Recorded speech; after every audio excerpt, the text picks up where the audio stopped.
Freezing my eggs has given me the opportunity and the freedom to date without desperation, to date and find a partner who will be a good parent. Too many of us are succumbing to what we think the world wants us to do. The world isn't thinking about you. First of all, we are all so consumed with our own lives that we don't have time to be thinking about what you're doing in your life. And it's not a selfish thing.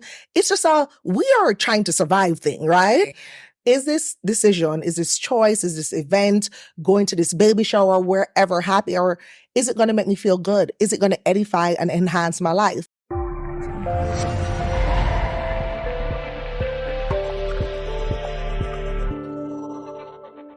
Hey family, welcome back to another episode of The Love Lens, changing your view on love one episode at a time. So today I have a dear friend, a happiness coach, a lawyer, a world traveler, Rochelle Gapere. She's going to share what it's like to date in her 40s and do so much more to go against what society says that she's been doing. Now let's get into it. What's up, girl? Hi. Thanks so much for having me. Oh, you're welcome. So there's so much that we could talk about. You know, we were reviewing this. I was like, I don't even know which angle to go from because you have so much life experience. So Rochelle, I'd love for you to just start with your own story, right? Like what have you been through, sis? The love story, the life story. The love story, okay. Yes. So, I actually think I've always been lucky in love until I turned 35, right? It's actually crazy because I think for most women, they have their horror stories earlier in their dating experience. Yeah. For me, it was 35. I was in a long-term relationship. I thought I was going to marry this guy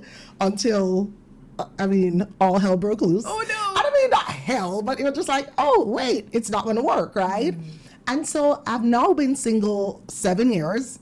And girl, the stories, I definitely need to write a book about some of these dating stories.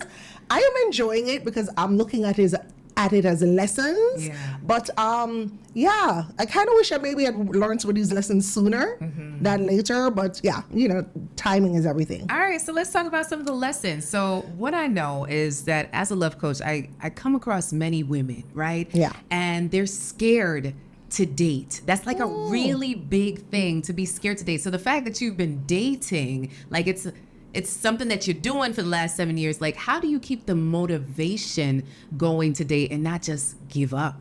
So the thing about it is I love to learn. Like curiosity is one of my greatest values. And so each time I go on a date, I'm just like, well, this is content for my book, for my bestseller. So I actually look forward to it because I know each time I go out with a different man, I'm going to learn something about myself, but also I'm also going to have more content for my book, right? So I think because I didn't really date that much when I was younger, I was a serial monogamist, I'm not burnt out. So as I was saying, I was lucky in love. So like, let's say from 21, I was in a relationship until like 25, 27, then another one till 29, then one from 30 to 35. So it was just back to back to back. So I am looking at it now from the lens of, adventure, something new, as opposed to, burnout. That's beautiful. So what would you say are the top 3 lessons that you've learned so far in your dating journey? So one, I would say is that absolutely you have to be clear about what it is you want. I always use the analogy, like if you go to Starbucks and you're like, oh, I want this specific drink, low fat milk, vanilla flavor, you're going to get exactly that. But if you go to Starbucks and say, oh, well, I just want something that tastes good, that's subjective, right? And so for me, I am very, very clear on what it is that I want and desire now. And that's because of the process of elimination, right? So each time I went on a date, some things I thought were really important to me, no, they're just not as important, right? So I'm like, okay, that's not as important. So through the experiment of dating, I've learned so much about what it is I truly desire, my needs versus my wants. What's another thing? Authenticity matters. I show up as my full self in every date, because ultimately, if I'm going to share my life with this person, what's the point of pretending? If you like me, great. If you don't like me, it literally doesn't change my value, right? And so that has been a very, very, that's something I commit to. Like, you're going to get the fullness of me. The carnival girl, the church girl, the fun girl, the one who wants to sleep all day on a Sunday and not come out my pajamas. I am going to just show you who I am in its entirety, because ultimately, what's the point of like pretending to to be something I'm not. Right. What's the third thing? I seek counsel from women and also men whose relationships I also admire. Right. Success leaves clues. I don't need to make the mistakes for myself. I don't need to be battered down in the dating world. And I have like a little brain trust of my aunts and my mom who, you know, even sometimes, even if I don't want to hear it, they'll say, I don't think he's good for you. Ooh. Or I think you are wrong. Ooh. Or I think you need to do better. And I'm like, okay. And, you know, and it may hurt my feelings, but I know they're saying it out of love. So I do seek counsel from people who I admire, people who I respect, and people I know who genuinely have my best interest at heart. Oh, that's beautiful. Okay, so you said there's some things that you've put to the side. Yes. What would you say are some of the things that you've put to the side in terms of things that you want that aren't that important after dating? So, you know, I was so stuck on age and if he had previously been married or if he had children. And so I realized recently it's not age, it's vitality. I want somebody who loves living and has energy to keep up with me. So I've dated somebody 40 with low energy. And recently I met somebody in his 50s and I'm like, oh, wow, you have a lot of energy, you know? So that's what I'm saying. I'm just like dispelling these myths and stories that I've been telling myself. Yeah. It's not that I don't want to date somebody with children. It's that I don't want to date somebody with young children because I also realize a big part of my happiness is spontaneity. And if a man has young children, that's hard. Yeah. I'm an attorney. I know you have your Wednesday schedule, your every other weekend visitation. You can't be hopping on a plane with me doing whatever. So older children. So these are the little nuances I've been able to get clear on, which I wasn't as clear on before. It's just very blanket statement. Yeah, that's good. That actually, one of my clients, 38, met a guy on an app that was 50. He was everything she ever wanted but his age. Yeah. And I said, you know, can you push past that? Yeah. And now they've been married for 6 years. See? Yeah. And he has a ton of energy, more energy than her. She's like, all right, babe, you go. Yeah. Yeah. All right. So let's talk about what society says you should be doing, right? Oh, Lord. So cook, eat, recipe book, right? You're supposed to get your man, feed your man, do the things, have the babies, right? Culture. So growing up, what was your family, what was society telling you that you should be doing? And would you say that you've been doing what they've said or you've been doing something different? So to be fair, I was raised in an environment, I'm the only child, where they were like, spread your wings and fly, girl. Be happy, live life on your own terms. And they are my biggest cheerleaders. So I have never, ever succumbed to the, when are you going to get married or when are you going to give us grandkids? That was never a story that I ever heard, right? Yeah. But I do know subconsciously when I was approaching 30, I had that, oh, but you're turning 30. You need to get married. You need to have children. So when I was actually walking away from that relationship at 35, I had never been so tormented in my spirit about, oh my God, but then I'm 35. What about my fertility? And am I ever going to meet somebody? And am I going to be single for the rest of my life? Yeah. Knowing that that relationship wasn't right for me. But I was almost willing to make concessions just because that age thing was in the back of my brain of what are you going to do? What are you going to do? But I've always gone against the grain. I'm a rebel at heart because I always wondered, like, who is the status quo? Is it a group of old men sitting in a room from 1865 telling women what we should want? And so I always used to push back on that. I knew I'd be a late bloomer. Most of the women in my family have their first child at 30 or older. My mom was 31 when she had me, which in that day, that's unusual, right? Yeah. So I always knew I wasn't going to get married very, very early because I just felt like I wanted to live life for myself, see the world without having to consider somebody else. Maybe that's an only child thing, an independent streak. I don't know what it was. But I just got to the point where I said, okay, I'm the only one who has to put my head on the pillow at nighttime. I have to be happy for myself and have peace. And so each time I look on that man, I was not in peace. And I chose my peace over anything else. And the peace and the joy that I have had from just getting off of what the expectation was that I subconsciously created for myself, it has liberated me in a way that sometimes it astounds me. Yeah. So now you've liberated yourself because nobody was pushing. Now that's a big deal, right? So your family, I hope family is listening in, right? Yeah. Like family wasn't pressuring you to do all the things, but then you felt that pressure from yourself. So I remember watching some of your Instagram story when you decided to freeze your angst. Yes. Can you talk, like, what got you to that point? What made you say, you know what, this is something that I'm going to do? So, okay. At 29, I was going through a similar breakup situation to the one at 35. 29, we broke up. I didn't look back. It was just like, okay, bye. Right. You don't deserve me. I'm out. Yeah. 35, the exact same situation happened. And I sat there for 2 months hemming and hawing about why. The reason why was because of my fertility. And I said, listen, if there ever is an option to be had, I am always going to explore it. So when I remember just being so caught up with the, will I be a mom? Can I be a mom? Am I going to miss the window? And then I said, well, that's the whole point of science, right?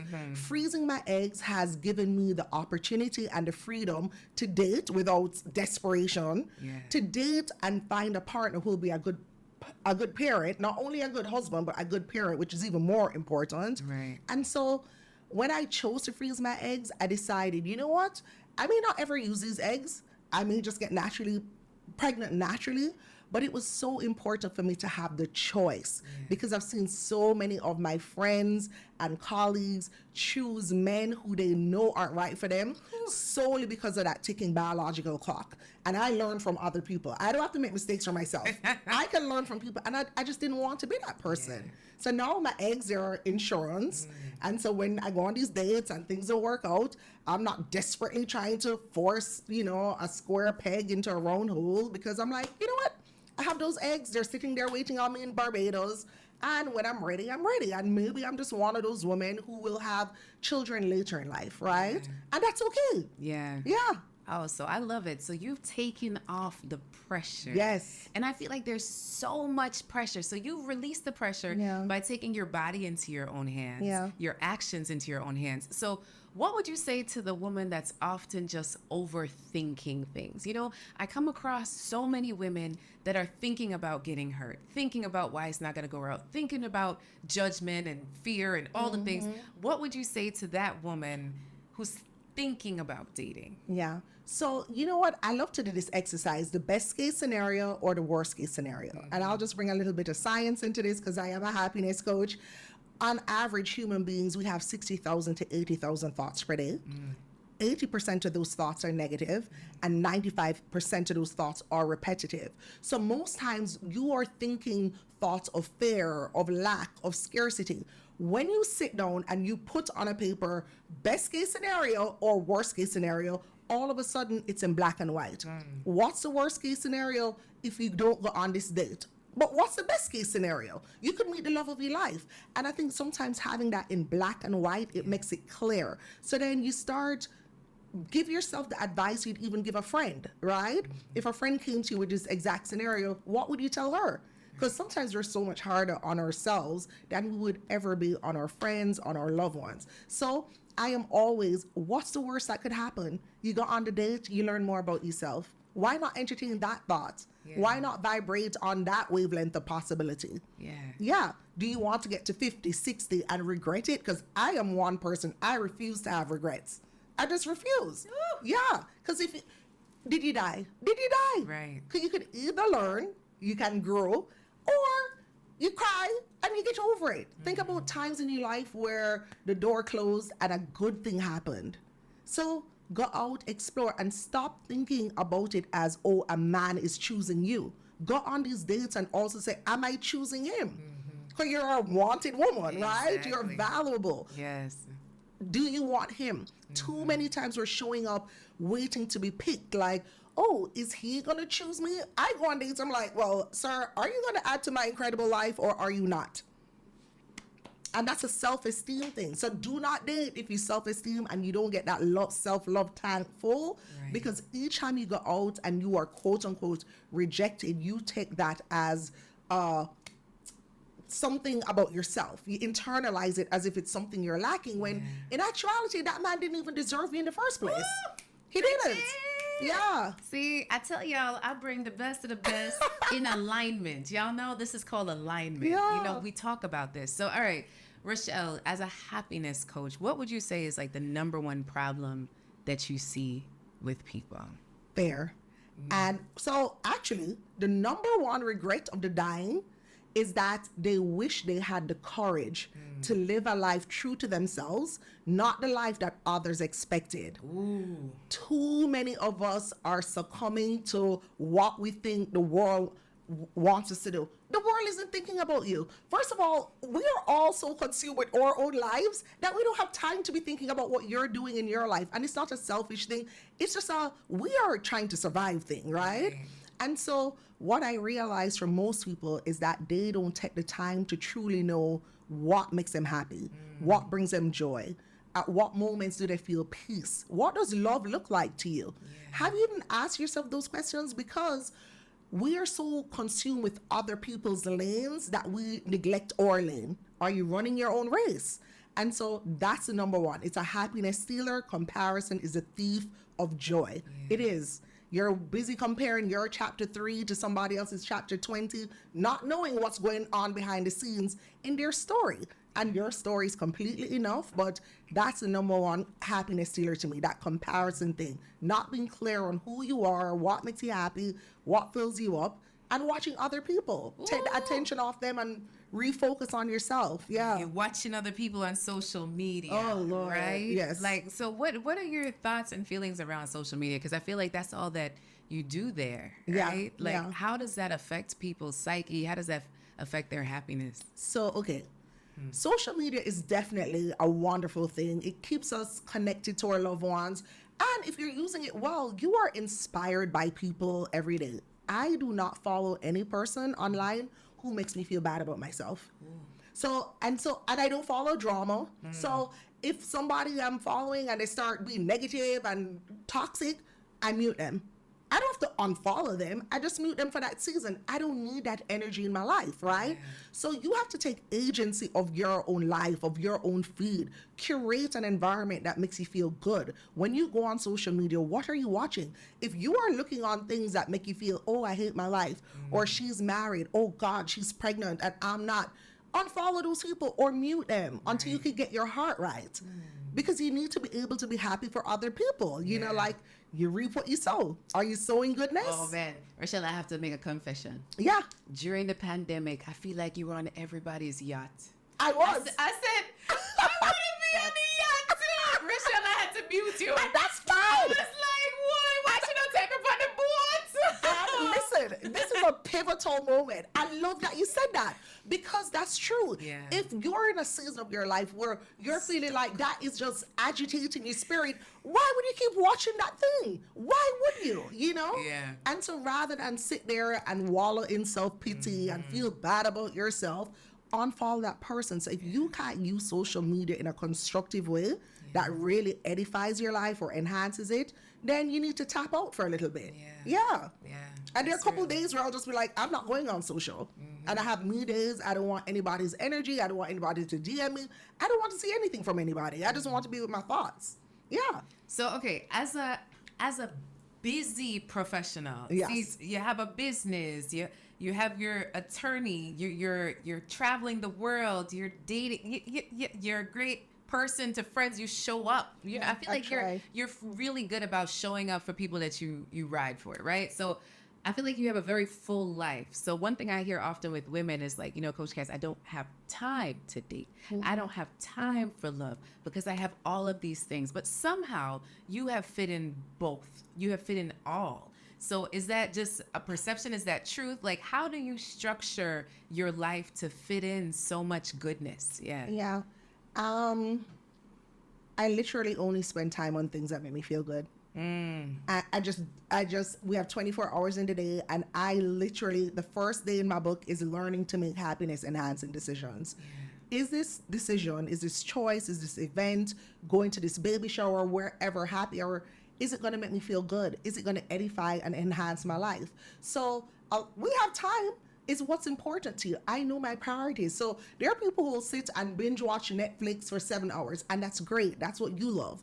But I spend that time reading. I may go on a date. I may create content. So it's really what's important to you. So right now in my life, I'm prioritizing marriage and partnership. So I have rearranged my life in that way. Yeah. So different seasons, different things become even more important, right? Yeah. So it's just like, oh, I would be at Carnival doing this. I said, okay, next year is probably my last Carnival. I plan on being pregnant after that. So let me just milk it for all it's worth. I've set the intention.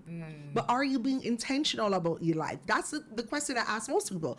Are you being intentional? Because what do you want in this season? What are your goals? Because we will just act in opposition to what it is that we say we want. Are your goals and your actions in alignment with what you want? Truly. Right. And so I know in different seasons. So even this year has been so busy for me career-wise, like traveling for speeches. I've had to say no to going to a lot of things that I normally would. And I know some friends are probably like, oh my God, but she's not as available anymore. Because right now, really, I'm trying to just focus on building my happiness consultancy so I could retire from law. That's my big, audacious goal. You see what I'm saying? Yes. So I have now put my activities around that big audacious goal. Yeah. That is beautiful. So certain things just aren't as important to me anymore. And I just don't have the time or the bandwidth. Yeah. Oh, I love all of that. Okay. All right. So now you practice law, but then you also travel the world. Do you also travel solo sometimes? Yes. Like I know so many women that are so scared. Yeah. To travel the world and by themselves. Like how did you even have that fear? Was that even a thing? Like, how do you set up to do all of that? Share some of the places that you've been. Like, let's talk a little bit about that fun. So I think now I've gone to 67 countries about. What? I've traveled quite a bit by myself.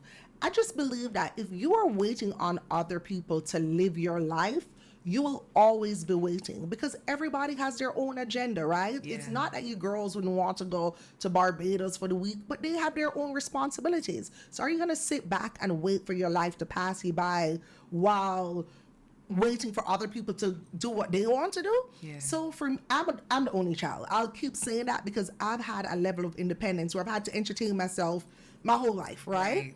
And I love to travel. I love to live and I love to meet new people. I love to meet new people. It's my superpower. I just love to meet people of all ages, backgrounds, demographics. I just love to meet people. I love to hear their stories. Yeah. So I also like my me time, and I realize that when I step outside of my comfort zone, and this summer I went to Malta. I was there by myself for like a week. Whoa. And just a lot of times our environment causes us to have limiting beliefs. Mm-hmm. So we'll be in South Florida and you think, oh, it's only 20 eligible bachelors there.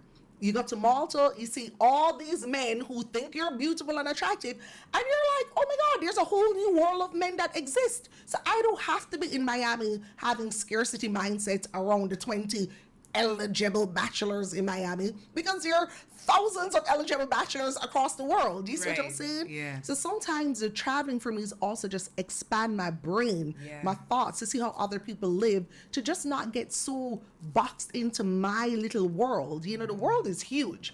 And I think most times if we step outside of our comfort zone, it causes that fear to go down a bit, but it also just exposes you to what's possible. And I think possibility is just such an amazing word. Like, what's possible? I love that. What's possible? Yeah. Oh, my goodness. That is so beautiful. Yeah. I was thinking about the thousands of men that were outside your apartment and come to me, Rochelle. Listen, I went to dates in Malta. I went on an amazing date with. How did that go? It was incredible. He's a Muslim guy, and he was just so romantic. And girl, we had a language barrier, but it was fine. We were using Google Translate, but it was so fun and it was fresh, and it was like, oh my God, love is just love. Attraction is attraction. Right. We all want to feel wanted and needed, and we love affection. And so that just reminded me that it's okay. It doesn't have to show up how I think it should look. It may show up on Google Translate. Yeah. And that experience was so amazing. We're still cool. It's not going to go anywhere. But I know if I go back to Malta, I could hit him up. It was just very refreshing. But what I will say, to start being able to get out of your comfort zone, just go to the restaurant down the road by yourself. Practice just doing little things alone. Yeah. Because you don't have to get up and go all the way to Europe. Just go to the movies by yourself. A matinee. Just go to have a glass of wine at a bar down the street. Just start with that little thing. Learn to love your own company. Learn to love your own company. So let's stack on that, right? Because I'm pretty sure that someone's an introvert that's listening in, right? Yes. And would rather die than go on a trip or go to somewhere by themselves. Yeah. Like, what would you say to that person that is terrified? Like there's some heart-stopping fear there. Yeah. Just to people. Yeah. You need a coach or you need therapy. Mm-hmm. You know, at the end of the day, I started therapy this year. I wish I'd started earlier. I was like, Lord, I done blocked my blessings waiting so long. But what I will say is that get a coach or get somebody to guide you through that process. You don't have to go at this alone. Mm-hmm. We all aren't extroverts flying all over the place. And each person, your gift is valuable. Yeah. Exactly as you are enough, right? Mm-hmm. Maybe you'll go on dating apps. Or maybe you'll do a meetup group. What do you love to do? Do you like to paint? Maybe there's a meetup group for painting. Do you like to play golf? Maybe you could do that. So you don't have to literally go to the bar or go to a different country, but there are things that you like. We all have different interests. You may like plants. I'm sure there's a meetup group for that. Yeah. So even just within that little, comfort zone for yourself, there are other people who are exactly like you, who love to do that exact thing. Find your tribe. Yeah. Find your tribe, but no need. Listen, I am all about maximizing your life. I'm a life maximizer. Yes. It's short. Mm-hmm. Think about how quickly this year went by. Life is really just like flying. And so either you're going to be an active participant in your life, or you're just going to be passive and just let your days pass you by. Introvert, extrovert, whoever you are, we have a limited number of days on this earth. Yeah. And so how are you planning to spend yours? Because each day we wake up, you have the choice. Wow, this is good. So we're working through daily happiness. Daily. Like, how do you really do that, right? Do you get up in the morning just smiling and then you dance your way into the day? Like, what does an average day setup look like for you as someone who values happiness? Okay, so I have a morning routine that I literally stick to. Oh. I do not pick up my phone in the morning. If you are picking up your phone as you wake up, you absolutely have to stop that right now, right? Come up with a morning routine that serves you. As soon as I open my eyes, I'm saying 3 new things I'm grateful for. Remember I mentioned the thoughts, the negative thoughts? Before my brain can go down to I'm tired or I hate my job or Lord this, nope. 3 new things I'm grateful for. I tap into gratitude every single morning. Mm-hmm. And I've been doing it for years. 3 new things because I need to be creative about the process. Not just, I'm grateful to wake up. Yes, I'm grateful to wake up, but today I'm grateful that I'm going to be spending time with Coach Cass. That was on my gratitude list this morning. So it makes me very mindful of how I'm spending my day. Yeah. I always pray in my prayer journal. I've been writing my prayers every day since I was 17 years old. Whoa. I have so many journals. Wow. So that's my quiet time with God. I write. So that's a part of my process. And my friends can attest to it. They'll see me do it. They'll be at my house and they're like, oh, she going to do her little morning devotion. Yeah. Yep. And I always play music. I love music in the morning. Music is a happiness booster. Right now, I'm obsessed with this song, This Year Blessings. It's like an Afrobeat song. I was obsessed with Jerusalem at one point. Yeah. Girl, I could not get enough of that song. So I always suggest make a happy playlist where you put your favorite songs on that, songs that trigger happy memories, whether it was your first dance at your wedding, whether it was your graduation, prom song, whatever the songs are that trigger happy moments in your life, play that in your house in the morning. Do not turn on the news. Do not. Absolutely. It's negativity. You don't want that in your day. So a typical day for me, for real, it really does look like wake up, gratitude practice, get my prayer journal. I go turn on my coffee, my kettle, because I like the sound of the whistle. Oh. I make my coffee. While I'm drinking coffee, I'm writing in my journal. Then I turn on my music. Then I start my day. Yeah. Wow. And I rarely deviate from that. Rarely. Meaning in this whole year, I may have deviated from it 3 times. Even during carnival? Yes. Ask my friends. I have to, because I'm like, I have to get my mind right. I have to. Before I go out into the world and allow anybody to project on me, I have already filled my tank up. Yeah. So it's true. You have to play offense in your life, Coach Cass. So are you one of those people that goes to sleep at 7 p.m.? No. Oh. No. I am a napper. I love naps. I go to bed at like 10:30, 11. 10:30, 11, and then are you one of those people that wake up at 5 a.m.? No, absolutely not. Okay. I get 8 hours of sleep. Oh, I don't play about sleep. Okay, you know. Yeah, I wake up at 5 a.m. No. Okay. Doesn't that like scare you? Yes, it does. It's just like peace is not at 5 a.m. Bridget. Not at all. No. I wake up around 7:30. Okay. Yeah, I get good sleep. So you also have a stressful job, though, right? It's not. It's not? I think most people think that. Oh. Listen, girl, I designed my life in terms of peace and ease. In law school, I made up my mind that I was not the big attorney practice. I'd worked at a huge law firm. I graduated a semester early, worked there for a semester. Everybody there looked unhappy. I said, that's not my ministry. Oh. So that's the thing. You also have to be clear about who you are. So making $30,000 or $40,000 more per year to work 500 more hours a week, that's not my ministry. You see what I'm saying? So you have to just be clear about your bandwidth and who you are. I am an overachiever in certain things, not in all things. Yeah. So I like to say I'm a B- attorney. I'm an A+ happiness coach. And I am completely okay with that. I do not need to go to the Supreme Court. I do not need to be a federal judge. I am okay being exactly who I am. Yeah.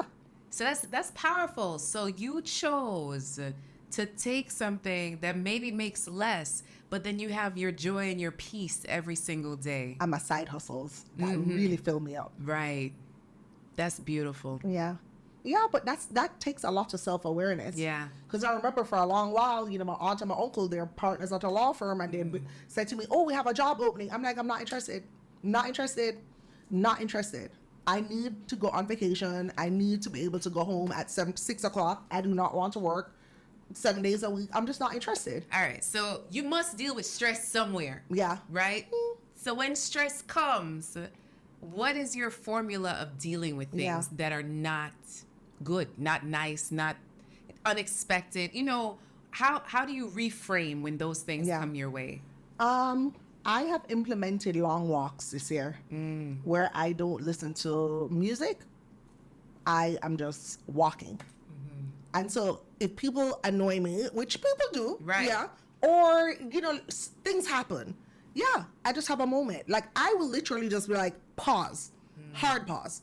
Not, oh, let me pretend it's not existing. No. I'm going to hard pause and really like sit with my feelings, because in order to be happy, you have to also feel sadness. You have to feel disappointment. I feel all my emotions. I don't get stuck there though. I just don't get stuck. It's just, I'm disappointed, I'm hurt, I feel betrayed, right?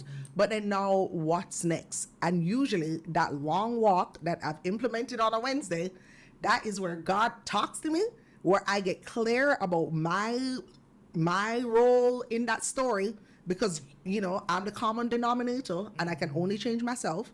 And so that's where I'm able to ask myself the hard questions, like, what did you contribute to this? Because I did, you know, because I showed up, I'm a participant, and I told you, therapy. That has, listen, Cassandra, girl, let me tell you something. My therapist, each time I talk to her, and we have had now maybe 8 sessions, at the end, I'm like, you are divinely sent by God to me. Yeah. She is a divine gift. Beautiful. It's a gift that keeps giving. I've grown so much, and so I look forward to talking to her when things happen and I'm like, am I being unreasonable? And she keeps it real. She's just like, yeah, you could be a little tad, you know.